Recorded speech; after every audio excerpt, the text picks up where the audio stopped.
So I'm Courtney Roan. I'm 4 years post-op.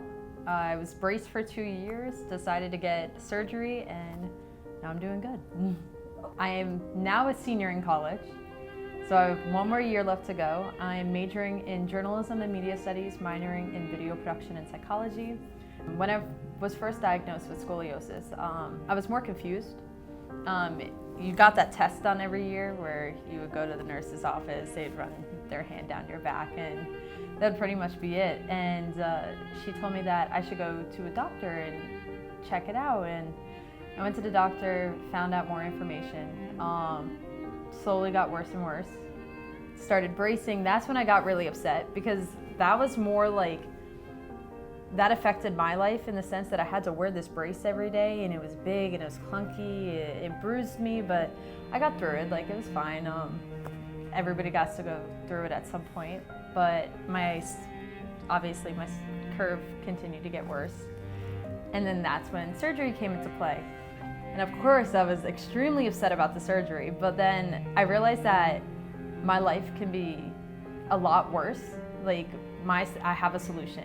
There's multiple different options. There's the therapy, there's the surgery, there's the tethering or the rodding, and obviously we went with the rodding, but there's solutions to my problem. I could have a different situation where the solution's not that easy. So I was like, why am I gonna sit here and complain when I should look at this in a positive manner? So I immediately switched my perspective from kind of being upset, which you can still be upset, it's surgery. Like, it's obviously not the best situation in the world, but I decided to start taking it from a more positive perspective. And I think that affected everybody around me too, because even my mom was saying that she wasn't scared when I was in surgery because she knew how positive I was going into the surgery. When Courtney was first diagnosed, we really didn't feel that we had a resource to go to. And our physicians were perfect. They were wonderful, gave us all the information, but as a parent, I felt it was my job to educate myself, make sure I had no questions, I had full confidence in the doctors. You need to make sure that your child didn't have any questions. Courtney is a triplet. I needed to make sure that her brothers, sisters felt comfortable as well. It's not only a single person that's involved or affected, it's everybody. Grandma, grandpas needed to know, I needed to keep them, in the loop, and it's love. It's love of family. My scar means a lot to me. It's my badge of courage. It's a representative of who I am, and it doesn't necessarily mean where I'm going, but it shows where I've come from, and it empowers me. It motivates me. I don't mind showing it off. I like showing it off. Again, shows where I've been, but not where I am going. And I'm going to use that to keep motivating me and to hopefully motivate others. They have a scar too, but it's not something that you should be embarrassed about. The information that you can gain coming to Power Over Scoliosis is why I recommend you coming. The information that is provided here that you can research, that you can be handed, that you can have conversation with, that you can be guided from. It's a lot in one day, but it is so much that you need to know. And this is a great place to get that.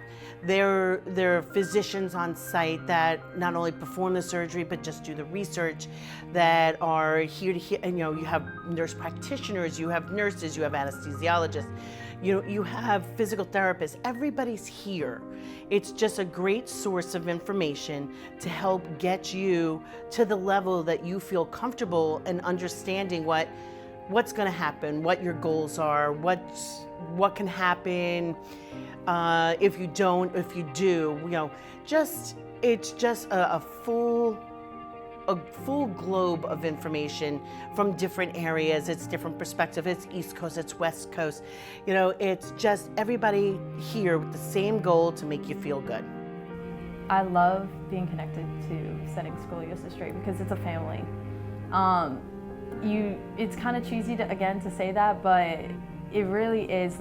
You meet people that are so similar to you, people who are going through the same situation as you, and you form these bonds with people that you wouldn't expect to form, but we constantly call half the people that we're with, or like we're contacting them, asking them how they're doing. Like it connects you to people from like all over the country too. We know people from Florida, from California, people right by us now, who's from Toronto, and like it's so cool to like bring everybody together with a similar situation and like really just form that type of bond with people.